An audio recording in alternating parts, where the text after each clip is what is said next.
നമ്മുടെ സംസ്ഥാനത്ത് പ്രവർത്തിക്കുന്നതായിട്ടുള്ള 5 ദേവസ്വം ബോർഡുകളും സ്വതന്ത്രമായ പ്രവർത്തനമാണ് നടത്തുന്നത്. ദേവസ്വം ബോർഡുകൾക്ക് ദേവസ്വം വകുപ്പ് മന്ത്രി എന്നുള്ള നിലയിലോ മന്ത്രാലയത്തിലോ ഏതെങ്കിലും തരത്തിൽ ഒരു ഫയൽ അയക്കേണ്ട കാര്യമില്ല. ദേവസ്വം ബോർഡിൻ്റെ തീരുമാനങ്ങളെല്ലാം തന്നെ ബോർഡിൻ്റെ തീരുമാനങ്ങളാണ്. അതിന് ഗവൺമെൻറ്റിൻ്റെ അംഗീകാരം ആവശ്യമില്ല. ദേവസ്വം ബോർഡിൻ്റെ ആവശ്യത്തിന് വേണ്ടി പണം ചെലവഴിക്കുന്നതിനായിട്ട് അനുവാദം ചോദിച്ച് വകുപ്പ് മന്ത്രിയുടെ അടുക്കൽ ഫയൽ അയക്കേണ്ട കാര്യമില്ല. ചുരുക്കി പറഞ്ഞാൽ എൻ്റെ 5 വർഷത്തെ ദേവസ്വം വകുപ്പ് മന്ത്രി എന്ന പ്രവർത്തനത്തിനിടയിൽ ദേവസ്വവുമായിട്ട് ബന്ധപ്പെട്ട ബോർഡിൻ്റെ ഒരു ഫയലും എൻ്റെ മുന്നിൽ വന്നിട്ടില്ല. അതിൻ്റെ അർത്ഥം എന്ന് പറയുന്നത് അതൊരു സ്വതന്ത്രമായിട്ടുള്ള സ്ഥാപനമാണ്. ശ്രീ അനിൽ വിളയിൽ, നോക്കൂ, ഇപ്പോൾ കടകംപള്ളി സുരേന്ദ്രൻ എത്ര നിഷ്കളങ്കമായാണ് പറഞ്ഞു വെക്കുന്നത്. അങ്ങനെ ദേവസ്വം മന്ത്രിയുടെ ഓഫീസ് ദേവസ്വത്തിൻ്റെ കാര്യങ്ങളിൽ ഒന്നും തന്നെ ഇടപെടാറില്ല എന്ന്. ഇപ്പോൾ വരുന്ന വാർത്തയനുസരിച്ച് ഈ ഉണ്ണികൃഷ്ണൻ പോറ്റി കത്തയക്കുന്നത് കടകംപള്ളി സുരേന്ദ്രനാണ്. ഇതുമായി ബന്ധപ്പെട്ട് അറ്റകുറ്റപ്പണിക്ക് താൻ തയ്യാറാണ് എന്ന് കാണിച്ചുകൊണ്ട് കത്തയക്കുന്നത് കടകംപള്ളി സുരേന്ദ്രനാണ് എന്ന് ഇന്ന് പത്മകുമാർ SITക്ക് നൽകിയ മൊഴിയിൽ പറയുന്നുണ്ട്. നമ്മൾ നേരത്തെ ചോദിച്ചത് ഈ പത്മകുമാറിലേക്ക് മാത്രമായി ഈ അന്വേഷണം ചുരുങ്ങുമോ, ഇതിന് മുകളിലേക്കുള്ള ഒരു രാഷ്ട്രീയ ഗൂഢാലോചന കൃത്യമായി വെളിവാക്കപ്പെടണമെന്ന് പല ഘട്ടങ്ങളിൽ ആവശ്യമുന്നയിച്ചതാണ്. ഇതാ ഇപ്പോൾ പത്മകുമാർ പറഞ്ഞിരിക്കുന്നു, ഉണ്ണികൃഷ്ണൻ പോറ്റി കത്തയച്ചത് കടകംപള്ളി സുരേന്ദ്രനാണ്. കടകംപള്ളി സുരേന്ദ്രനാണ് തിരുവിതാംകൂർ ദേവസ്വം ബോർഡിലേക്ക് ഈ കത്ത് ശുപാർശ ചെയ്യുന്നത്. അപ്പോൾ കടകംപള്ളി പറഞ്ഞ വാക്കുകൾ മുഖവിലക്കെടുക്കാൻ കഴിയുമോ നമുക്ക്? അഡ്വക്കേറ്റ് അനിൽ വിളയിൽ. ഒരിക്കലും സാധിക്കില്ല. എന്താണെന്ന് പറഞ്ഞാൽ, കള്ളവാറ്റുകാരനായ മണിച്ചന്റെ കയ്യിൽ നിന്ന് ലക്ഷക്കണക്കിന് രൂപ വർഷങ്ങൾക്ക് മുമ്പ് വാങ്ങി മണിച്ചന്റെ വിവാദമായ ഡയറിയിൽ പേര് വന്ന ഒരു വ്യക്തിത്വമാണ് ശ്രീ കടകംപള്ളി സുരേന്ദ്രൻ. അദ്ദേഹത്തിനെ പിന്നീട് പാർട്ടി സംരക്ഷിച്ചു എന്നൊക്കെ മാത്രമേ ഉള്ളൂ. അത്തരത്തിലുള്ളൊരു കള്ളനായ വ്യക്തി തന്നെയാണ് കടകംപള്ളി സുരേന്ദ്രൻ എന്ന് അദ്ദേഹത്തിന്റെ പൂർവ്വകാല രാഷ്ട്രീയ ചരിത്രം പരിശോധിക്കുന്ന ഏതൊരു വ്യക്തിക്കും മനസ്സിലാക്കാൻ സാധിക്കും. ഈ ഇടതുപക്ഷ പ്രതിനിധി ഇവിടെ ഇരുന്ന് മെഴുകുന്നത് കണ്ടു. എന്താണ് അദ്ദേഹം പറഞ്ഞത്? ഇവരൊക്കെ തന്നെ ഈ കേസുമായി ബന്ധപ്പെട്ട ചർച്ചയുടെ നാൾവഴികൾ പരിശോധിക്കുമ്പോൾ ആദ്യം ഇവർ ഉയർത്തിയ വാദം എന്തായിരുന്നു?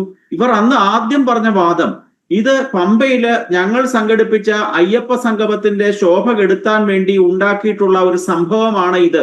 ഇപ്രകാരമുള്ള ഒരു മോഷണവും കൊള്ളയും ഒന്നും ശബരിമലയിൽ നടന്നിട്ടില്ല എന്നായിരുന്നു ശ്രീ സതീഷ് വസന്ത് ഉൾപ്പെടെയുള്ള മാന്യന്മാരായിട്ടുള്ള വ്യക്തികൾ വന്ന് ചർച്ചകളിൽ പങ്കെടുത്ത് പറഞ്ഞുകൊണ്ടിരുന്ന ആദ്യത്തെ വിഡ്ഢിത്തം.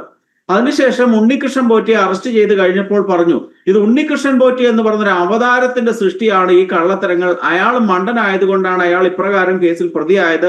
ബോർഡിനൊന്നും യാതൊരു വിധമായ ഉത്തരവാദിത്തം ഇല്ല എന്ന് രണ്ടാം ഘട്ടത്തിൽ പറഞ്ഞു.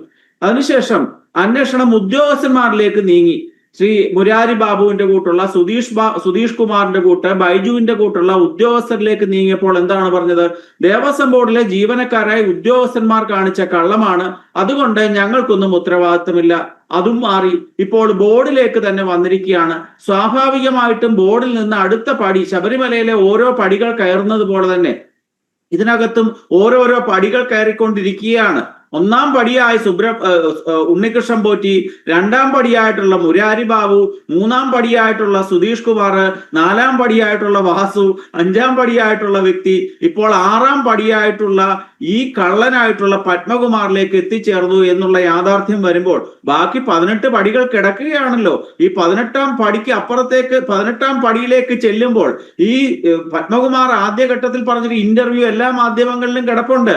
ഇത് ഞാൻ ഈശ്വര തുല്യരായി കരുതിയിട്ടുള്ള ചില വ്യക്തികളാണ് ഇതിന്റെ പിന്നിൽ പ്രവർത്തിച്ചത്, അവരിലേക്ക് കൂടി ഇതൊക്കെ എത്തിച്ചേരുമെന്ന് ശ്രീ പത്മകുമാർ ഒരു ഘട്ടത്തിൽ പറഞ്ഞിട്ടുണ്ട്. ഒരു ജില്ലാ കമ്മിറ്റി അംഗം മാത്രമായിട്ടുള്ള പത്മകുമാർ അദ്ദേഹത്തിന്റെ മുകളിൽ ഈശ്വര തുല്യരായി കാണുന്നത് ആരെയാണ്? CPMന്റെ സംസ്ഥാന കമ്മിറ്റി അംഗങ്ങളെ, CPMന്റെ പോളിറ്റ് ബ്യൂറോ അംഗങ്ങളെയും അല്ലെങ്കിൽ മുഖ്യമന്ത്രിയും ദേവസ്വം മന്ത്രിയായിരുന്ന വ്യക്തിയും ഒക്കെയാണ് അദ്ദേഹം ദൈവതുല്യരായി കാണുന്നത്. അല്ലാതെ മാർക്സിനെയും എംഗൽസിനെയും ഒന്നും അല്ലല്ലോ. വേറെ കോൺഗ്രസ് നേതാക്കന്മാരെ, BJP നേതാക്കന്മാരെ ഒന്നും അല്ലല്ലോ ഞാൻ ദൈവതുല്യരായി കരുതുന്നത് പത്മകുമാർ. അതാണ് പ്രശ്നം. ഇതിനകത്ത് ഒരു കാര്യം ശ്രീമതി നീലിമ ഒന്ന് ശ്രദ്ധിക്കേണ്ടതുണ്ട്. ഞങ്ങളുടെയൊക്കെ നാട്ടിൽ അറം പറ്റുക എന്നൊരു പ്രയോഗമുണ്ട്. കാരണം നമ്മൾ പറഞ്ഞ കാര്യം പിന്നീട് നമുക്ക് തന്നെ സംഭവിക്കുന്നതിനെയാണ് അറം പറ്റുക എന്ന് പറയുന്നത്. 2025 മാർച്ച് മാസം 9-ാം തീയതിയായിരുന്നു CPM-ന്റെ സംസ്ഥാന സമ്മേളനം കൊല്ലത്ത് നടന്നത്. അദ്ദേഹം പത്മകുമാർ, ജില്ലാ കമ്മിറ്റി അംഗമായ പത്മകുമാർ വിചാരിച്ച ഒരു കാര്യം, എന്നെ ഡയറക്റ്റ് ആയിട്ട് ഞാൻ ഇത്രയൊക്കെ മോഷണത്തിന് സഹായം ചെയ്തു കൊടുത്ത് ഈ കടകംപള്ളിക്കൊക്കെ വേണ്ട സഹായം ചെയ്തു കൊടുത്തുകൊണ്ട് എന്നെ ഡയറക്റ്റ് ആയിട്ട് CPM-ന്റെ സംസ്ഥാന സമിതിയിലേക്ക് എടുക്കും എന്ന് പത്മകുമാർ വിചാരിച്ചു. പക്ഷേ മുഖ്യമന്ത്രി സൃഷ്ടിസ്ഥിതി സംഹാരങ്ങളുടെ കാരണഭൂതനായിട്ടുള്ള ശ്രീ പിണറായി വിജയൻ ഈ വീണ ജോർജിനെ അങ്ങോട്ട് എടുത്തു, പത്മകുമാറിനെ തള്ളി താഴോട്ടിട്ടു. മാർച്ച് മാസം 9-ാം തീയതി ഉച്ചയ്ക്ക് ഊണ് പോലും കഴിക്കാതെ ഈ പത്മകുമാർ പുറത്തേക്ക് ഇറങ്ങി സാമൂഹ്യ മാധ്യമമായിട്ടുള്ള ഫേസ്ബുക്കിൽ ഒരു കുറിപ്പിട്ടു. അതാണ് അറം പറ്റിയെന്ന് ഞാൻ പറയാൻ കാര്യം. എന്താണ് അദ്ദേഹം എഴുതിയത്? ചതി, വഞ്ചന, അപമാനം,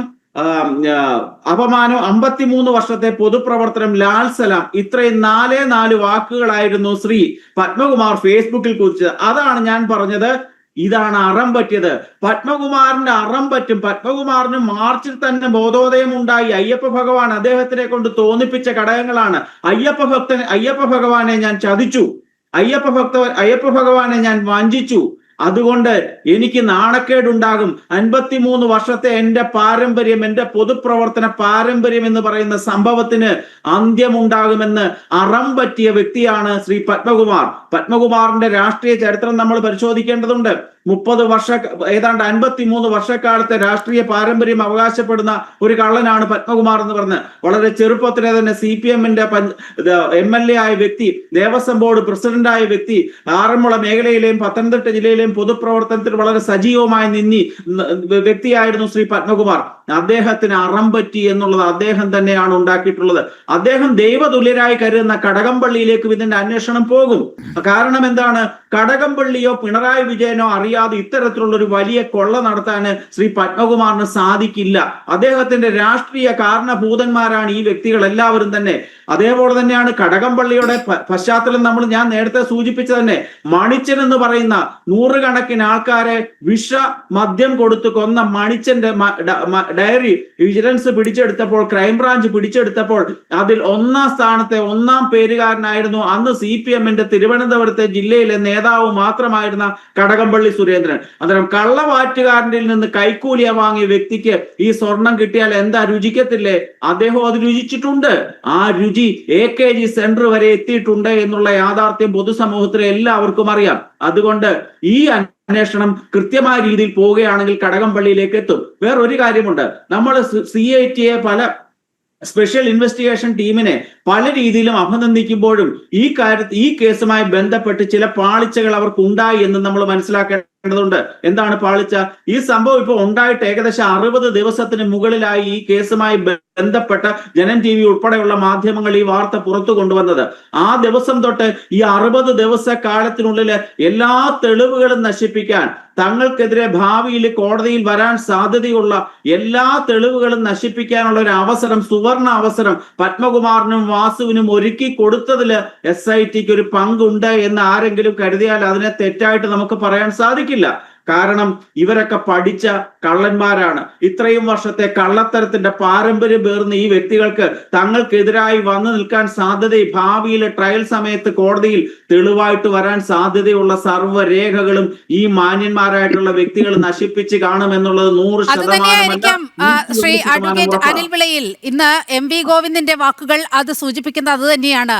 കുറ്റാരോപിതർ മാത്രമാണല്ലോ, കോടതിയിൽ എത്തട്ടെ കേസ്, അപ്പോൾ അറിയാം എന്ന് പറയുന്നത് ഒരുപക്ഷെ ഈ ദുഷ്ടലാക്ക് മനസ്സിൽ വെച്ചുകൊണ്ടാകാം. CPM-കാർ കള്ളം ചെയ്താൽ ദിവ്യന്മാരും, ബാക്കി രാഷ്ട്രീയ പ്രസ്ഥാനത്തിലുള്ളവർ ഏതെങ്കിലും ചെറിയ തേങ്ങാമോഷണം നടത്തിയാൽ അവർ മഹാ അപരാധികളുമാണെന്ന രീതിയിലാണ് ശ്രീ ഗോവിന്ദൻ മാസ്റ്ററുടെ പ്രസ്താവന പുറത്തു വന്നിരിക്കുന്നത്. കാരണം അവരെ സംബന്ധിച്ചിടത്തോളം ഈ ശബരിമലയിൽ നടന്ന മോഷണം എന്ന് പറയുന്ന തീവ്രത കുറഞ്ഞൊരു മോഷണമാണ്. തീവ്രത എല്ലാ കാര്യത്തിലും ഉണ്ടല്ലോ. ബലാത്സംഗത്തിനും സ്ത്രീപീഡനത്തിനും ഒക്കെ തീവ്രത അളക്കുന്ന യന്ത്രമുള്ള ഒരു പ്രസ്ഥാനത്തിന് പറയുന്ന പേരാണ് CPM. അതുപോലെ തന്നെ അവരുടെ കണ്ണില് കോടാനുകോടി രൂപയുടെ മോഷണങ്ങളെയൊക്കെ തന്നെ തീവ്രത കൂടിയ മോഷണമായിട്ട് കരുതത്തുള്ളൂ അവര്. ഇത് 34 കോടി രൂപയുടെ മോഷണമായതുകൊണ്ട് തീവ്രത കുറഞ്ഞ മോഷണമാണ്. അതുകൊണ്ടാണ് ഇത്തരത്തിൽ ഗോവിന്ദൻ മാസ്റ്റർ പറഞ്ഞത്. നമ്മൾ ശ്രദ്ധിക്കേണ്ട ഒരു കാര്യമുണ്ട്, ഇത്രയും നാളായിട്ട് ഇദ്ദേഹമൊക്കെ ഇതിനകത്ത് കുറ്റാരോപിതരാണെന്ന് കണ്ട സാഹചര്യത്തിൽ ഇന്ന് പോലും അദ്ദേഹത്തിനെ തള്ളിപ്പറയാൻ CPM എന്ന് പറയുന്ന കാപട്യമുഖമുള്ള പാർട്ടിക്കാർക്ക് സാധിച്ചില്ല എന്ന് പറയുന്നിടത്താണ് ആ പാർട്ടിയുടെ അധപ്പതനം തുടങ്ങുന്നത്. ആ പാർട്ടിയെ സംബന്ധിച്ച് ഇനി അധപ്പതിക്കാനൊന്നുമില്ല.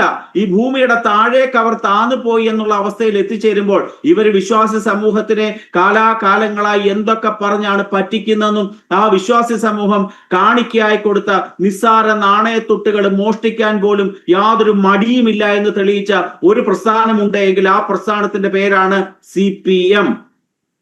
ശ്രീ സതീഷ് വസന്ത് സാറ് എന്ത് ന്യായീകരണം മെഴുകിയാലും ഇതൊക്കെ പൊതുസമൂഹത്തിന് ദഹിക്കുന്ന വസ്തുതകളല്ല. ഇതൊരു 100% ഉറപ്പാണ്. ഇതിന്റെ അന്വേഷണം SIT അയ്യപ്പ ഭഗവാനിൽ അർപ്പിച്ചുകൊണ്ട് അന്വേഷണം നടത്തുകയാണ് എന്നുണ്ടെങ്കിൽ ഇത് കടകംപള്ളി സുരേന്ദ്രനിലേക്കും വേണ്ടി വന്നാൽ പിണറായി വിജയനിലേക്കും അതിന്റെ അടുത്ത പടിയായി എവിടെ വരെ എന്നുള്ളതാണ് ഈ ഘട്ടത്തിൽ നമ്മൾ ഇനി ഒന്ന് ചർച്ച ചെയ്ത് പോകേണ്ടത്.